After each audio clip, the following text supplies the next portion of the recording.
ரீசெண்டாக நான் என் ஃப்ரெண்டோட கல்யாணத்துக்காக எனக்கு ஒரு பிளேசர் எடுக்க போயிருந்தேன். ஆல்ரெடி என்கிட்ட ஒரு நல்ல ஒயிட் ஷர்ட் இருந்துச்சு. இங்கே வந்து நான் இந்த பிளேசரை மட்டும் எடுத்துகிட்டு கடையிலேருந்து வெளியே வந்திருக்கலாம்.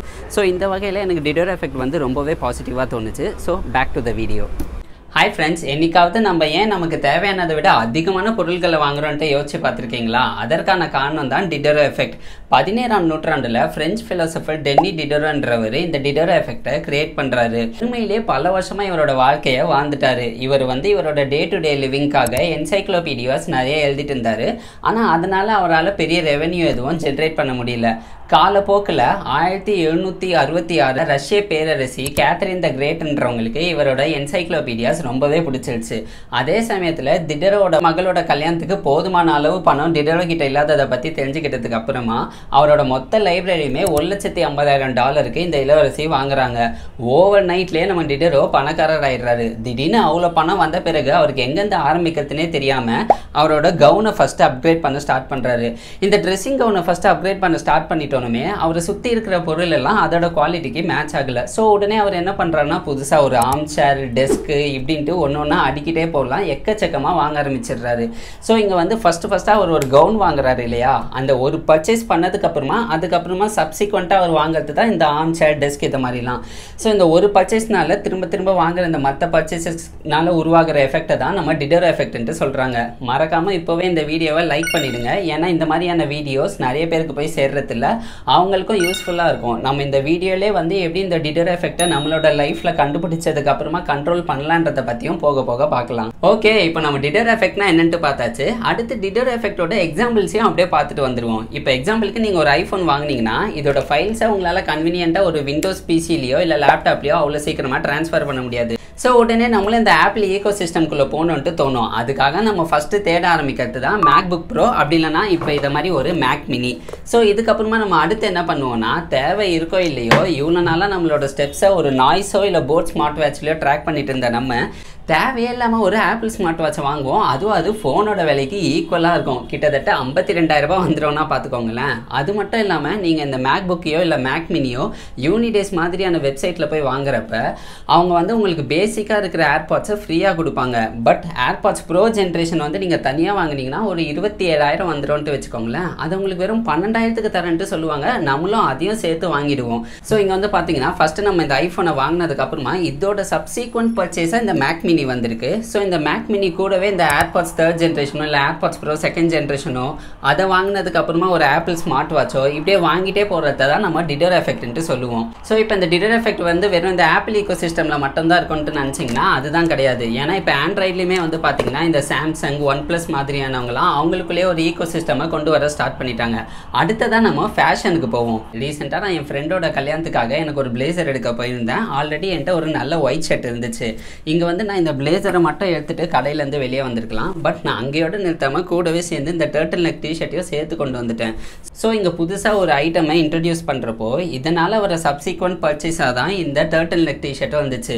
இது இங்கேயோட நிற்காம அதுக்கு மேட்சிங்காக ஷூஸ், வாட்ச்ன்ட்டு இப்படி லிஸ்ட்டு சொல்லிகிட்டே போகலாம்.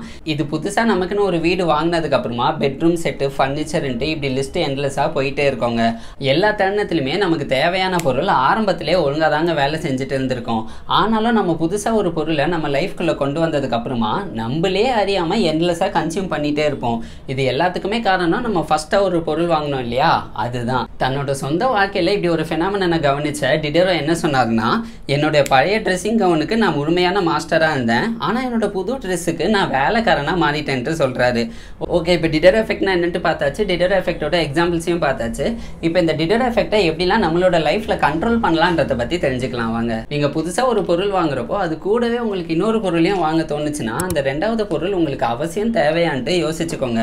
அப்படி தேவையில்லாத பட்சத்தில் நீங்கள் அந்த ரெண்டாவது பொருளை வாங்குறீங்கன்னா அப்போ நீங்கள் டிடோர் எஃபெக்ட்குள்ளே விளைறீங்கன்ட்டு அர்த்தம். இதை நீங்கள் இன்னும் சிம்பிளாக எப்படி தவிர்க்கலான்ட்டு பார்த்தீங்கன்னா, ஆரம்பத்திலே உங்களுக்கு ஒரு பொருள் மேலே ஆசை வருது இல்லைங்களா, நீங்கள் அந்த பொருளை வாங்காமல் விட்டுட்டாலே அதுக்கப்புறமா ஒரு சப்சிக்வெண்ட் பர்ச்சேசஸை அவாய்ட் பண்ணுறது ரொம்பவே ஈஸி. இப்போ நான் ஒரு எக்ஸாம்பிள் சொல்கிறேன். இன்கேஸ் நீங்களும் வந்து ஒரு ஐஃபோன் மாதிரியான ஒரு லக்ஸுரியஸ் ப்ராடக்ட்டை வாங்கணுன்ட்டு ஆசைப்படுறீங்கன்னா அப்போ அதனால் உங்களுக்கு வர ரிட்டர்ன் ஆன் இன்வெஸ்ட்மெண்ட் என்னன்ட்டு யோசிச்சு பாருங்க. இப்போ எக்ஸாம்பிளுக்கு நான் இந்த ஃபோன் வாங்கியிருக்கேன்னா இப்போ இந்த ஃபோனில் தான் நான் ஷூட் பண்ணுறேன். ஸோ இந்த வீடியோ மூலியமாக என்னால் மானிட்டைஸ் பண்ண முடியுது.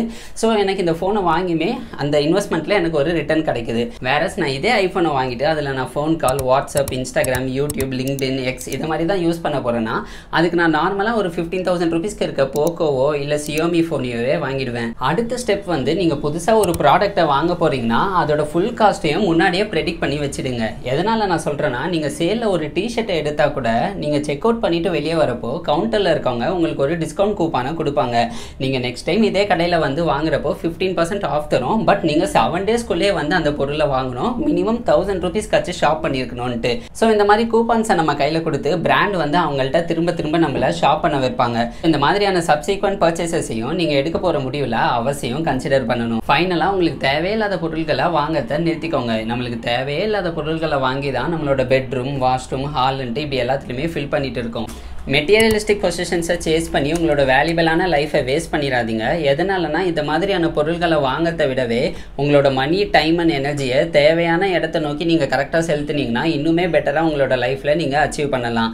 இது எல்லாத்தையும் தாண்டி ஸ்டேட்டஸ்க்காக எந்த ஒரு பொருளையும் வாங்காதீங்க. இந்த பொருள்னால உங்களோட லைஃப்பில் எதனா யூஸ் இருக்கான்றதை தெரிஞ்சுட்டு அதுக்கப்புறமா வாங்குங்க. இப்போ எக்ஸாம்பிளுக்கு நீங்கள் 3 years ஒன்ஸ் நீங்கள் ஃபோன் மாற்றிட்டு இருந்தீங்கன்னா அப்போ நீங்கள் ஐஃபோன் மாதிரியான ஒரு ஃபோனை மாற்றுறது கம்ப்ளீட்டாக பாயிண்ட்லெஸ். எதனால்னா 3 years ஒன்ஸ்னால் நீங்கள் போக்கோ, ரெட்மி, விவோ, ஓப்போ இதை மாதிரியான ஃபோன்ஸே மாற்றிட்டு போயிடலாம். இன்கேஸ் நான் முன்னாடியே சொன்ன மாதிரி வெறும் WhatsApp, Instagram, Facebook, YouTube use பண்ணுறவங்களா இருந்தால் இந்த வீடியோ உங்களுக்கு ரொம்பவே வேல்யூபிளாக இருந்திருக்கும்ட்டு நான் நம்புகிறேன். இவ்வளோ நேரமாக நம்ம டிடோரோ எஃபெக்டோட நெகட்டிவ் சைடை தான் பார்த்தோம். என்னை பொறுத்த வரைக்கும் டிடோரோ எஃபெக்ட்டுக்கு ஒரு பாசிட்டிவ் சைடும் இருக்குது. அது என்னன்றதை இப்போ பார்த்துடலாம். இந்த புக்கில் நான் எவ்வளோ செலவு பண்ணியிருக்கேன்னு நினைக்கிறீங்க? 999 ருபீஸ்னு சொல்லியிருந்தா நீங்கள் இங்கே ஃபர்ஸ்ட் ஆர்டர் திங்கிங்கை எக்ஸிபிட் பண்ணியிருக்கீங்கன்ட்டு அர்த்தம். ஈலான் மஸ்க் அடிக்கடி ஃபர்ஸ்ட் ஆர்டர் திங்கிங்கோ செகண்ட் ஆர்டர் திங்கிங்கோ இடையில இருக்கிற வித்தியாசத்தை பற்றி பேசுவார். ஃபர்ஸ்ட் ஆர்டர் திங்கிங்னா இருக்கிறத அப்வியஸாக அப்படியே அனலைஸ் பண்ணுறது. ஸோ நான் இந்த புக்கை வாங்கிறதுக்காக 999 ருபீஸ் ஸ்பெண்ட் பண்ணியிருக்கேன். ஸோ நான் இங்கே மொத்தமாக செலவு பண்ணது 999 ருபீஸ் அன்ட்டு கேட்டிங்கன்னா இது இன்கரெக்டான ஆன்சர். இங்கே நீங்கள் தெரிஞ்சுக்க வேண்டிய இன்னொரு விஷயம் தான் செகண்ட் ஆர்டர் திங்கிங். இந்த செகண்ட் ஆர்டர் திங்கிங்கில் வந்து பார்த்தீங்கன்னா நீங்கள் அங்கே செலவு பண்ண 999 ருபீஸை தாண்டியும் இதை படித்து உங்களுக்கு லாங் டேர்மில் கிடைக்கிற பெனிஃபிட்ஸ் வந்து ரொம்பவே அதிகம். ஸோ அப்படி பார்க்குறப்போ இந்த புக்கை வாங்கிறதுக்காக நீங்கள் ஒரு லோன் எடுக்கணுன்னாலும் எடுக்கலாம், தப்பே கிடையாது. எதனாலனா இந்த புக்குனால உங்களுக்கு லாங் டேர்மில் வர நெட் பாசிட்டிவ் ரிட்டர்ன்ஸ் வந்து ரொம்பவே அதிகம். இந்த புக்கில் இருக்கிற 48 லாஸை பற்றி படிச்சுட்டு பவர் எப்படி ஒர்க் ஆகுதுன்ட்டு தெரிஞ்சுக்கிட்டு நீங்கள் மற்றவங்களுக்கு நல்லது செய்யறதுக்காக யூஸ் பண்ணலாம். அதே சமயத்தில் மற்றவங்க உங்களுக்கு கெட்டது செய்யணும்ட்டு நினச்சாலும் நீங்கள் உங்களையே டிஃபெண்டும் பண்ணிக்கலாம். இந்த புக்கோட ஆத்தர் ராபர்ட் கிரீனோட இந்த ஒரு புக்கை வாங்கினதுக்கு அப்புறமா சப்சிக்வெண்ட்டாக அவரோட மற்ற புக்ஸையுமே நான் வாங்க ஸ்டார்ட் பண்ணிட்டேன். இதனால் எனக்கு டிடோரோ எஃபெக்ட் பாசிட்டிவாக தோணுச்சு. அது மட்டும் இல்லாமல் என்னோட எல்லா மார்னிங்ஸுமே நான் இந்த டெய்லி லைஃப் வச்சு தான் ஸ்டார்ட்டே பண்ணுறேன். திரும்பவும் இப்போ வீடியோக்குள்ளே போகலாம். ஓகே, ஸோ இவ்வளோ தூரம் நீங்கள் இந்த வீடியோவை பார்த்துருக்கீங்கன்னா first of all thank you from the bottom of my heart. நீங்கள் நெக்ஸ்ட் டைம் ஒரு ஷாப்பிங் மாலுக்கு போகிறப்போவோ இல்லைனா ஒரு ஆன்லைனில் ஷாப் பண்ணுறப்போவோ நீங்கள் ஒரு பொருளை வாங்கினதுக்கப்புறமா ஆட் டு கார்ட்டுன்ட்டு சொல்லிட்டு அவங்க உங்களை டெம்ப் பண்ணுறப்போ கண்டிப்பாக இந்த வீடியோ உங்களுக்கு ஞாபகம் வரும். நீங்கள் அதனால் உங்களோட ஸ்பெண்டிங் பவரையும் சேர்த்து நீங்கள் கண்ட்ரோல் பண்ணிடுவீங்கன்றதை நான் நம்புகிறேன். உங்களோட ஃப்ரெண்டு யாராச்சும் அதிகமாக ஸ்பெண்ட் பண்ணுறாங்க, அவங்களும் டிடோரோ எஃபெக்ட்குள்ளே மாட்டிருப்பாங்கன்ட்டு நினைக்கிறீங்கன்னா அவங்களுக்கு இப்போவே இந்த வீடியோவை அனுப்பி பார்க்க சொல்லுங்கள். Thank you, tata, bye by.